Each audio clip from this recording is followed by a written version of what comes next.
قرآن مجید کا چوتھا حق ہمارے اوپر یہ ہے کہ قرآن مجید کو سمجھنا چاہیے۔ قرآن مجید ہم سے کس چیز کا مطالبہ کر رہا ہے، کن چیزوں سے ہمیں منع کر رہا ہے، سمجھنا قرآن مجید کا، یہ بھی قرآن مجید کا ہمارے اوپر حق ہے۔ سمجھنا کوئی مشکل نہیں ہے، اور پھر اس زمانے کے اندر تو بالکل قرآن مجید کا سمجھنا آسان ہے۔ ریسرچ اور معلومات کے مطابق قرآن مجید کے ٹوٹل جو الفاظ ہیں 84,672 الفاظ ہیں۔ ان میں کافی الفاظ ایسے ہیں جو مکرر ہیں۔ مثال کے طور پر یا ایھا الذین آمنوا، یہ قرآن مجید کے اندر 88 مرتبہ استعمال ہوا ہے۔ اقیموا الصلاۃ قرآن مجید کے اندر 700 مرتبہ استعمال ہوا ہے۔ اگر مکرر الفاظ کو ایک لفظ شمار کیا جائے تو پھر قرآن مجید کے الفاظ 2000 ٹوٹل بچ جاتے ہیں۔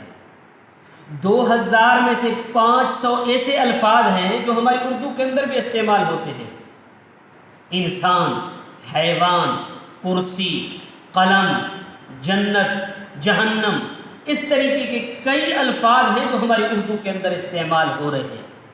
ہر آئے دن ہم انہی الفاظوں کو استعمال کرتے ہیں۔ اگر ان 500 کو بھی نکال لیا جائے تو قرآن مجید کے ٹوٹل الفاظ 1500 بنتے ہیں۔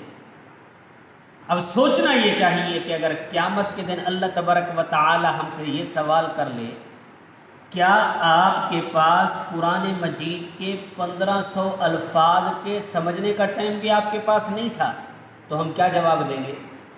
تو اس لیے بہتر یہ ہے کہ آدمی قرآن مجید کو سمجھے۔ یہ قرآن مجید کا ہمارے اوپر حق ہے، لیکن خیال کرنا معذرت کے ساتھ قرآن مجید علماء سے سمجھنا چاہیے، کسی پروفیسر اور ڈاکٹر سے نہیں۔ اب میں انگلش پڑھا ہوا نہیں ہوں، فرض کریں مجھ سے کوئی آدمی موبائل لے کر کے مطالبہ کرتا ہے کہ جناب یہ میسج پڑھ کر کے دکھائیں، میں کہتا ہوں جناب میں پڑھا ہوا نہیں ہوں۔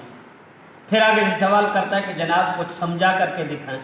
بھائی میں پڑھا ہوا نہیں ہوں تو سمجھاؤں گا کیسے؟ جس کو پڑھنا ٹھیک آ جائے تو سمجھانا بھی اسی کو آ جاتا ہے۔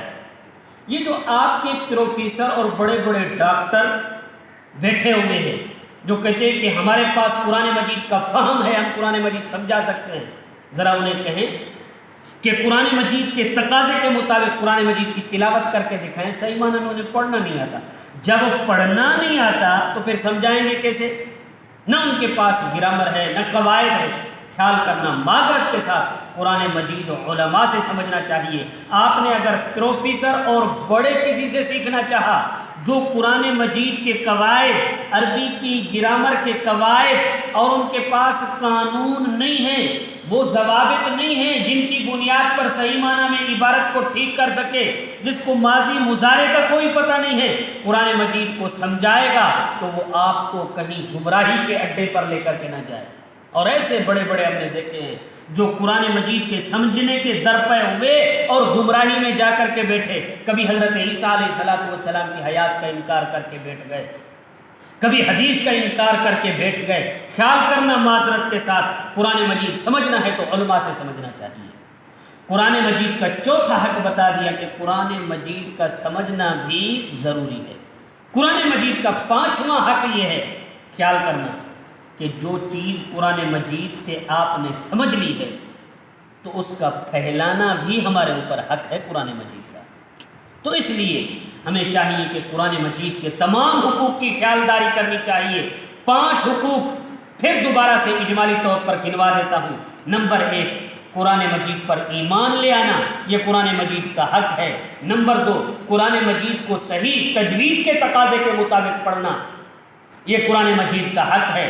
نمبر 3، قرآن مجید کا جو ہے پڑھنے کے بعد سمجھنا یہ بھی قرآن مجید کا حق ہے، قرآن مجید پر عمل کرنا یہ بھی قرآن مجید کا حق ہے۔ 5ویں نمبر پر قرآن مجید کو آگے پہنچانا، سمجھنے کے بعد آگے سمجھانا یہ بھی قرآن مجید کا حق ہے۔ دعا فرمائیں کہ اللہ تبارک و تعالی ہم تمام کو قرآن مجید کی صحیح معنی میں سمجھ عطا فرمائے۔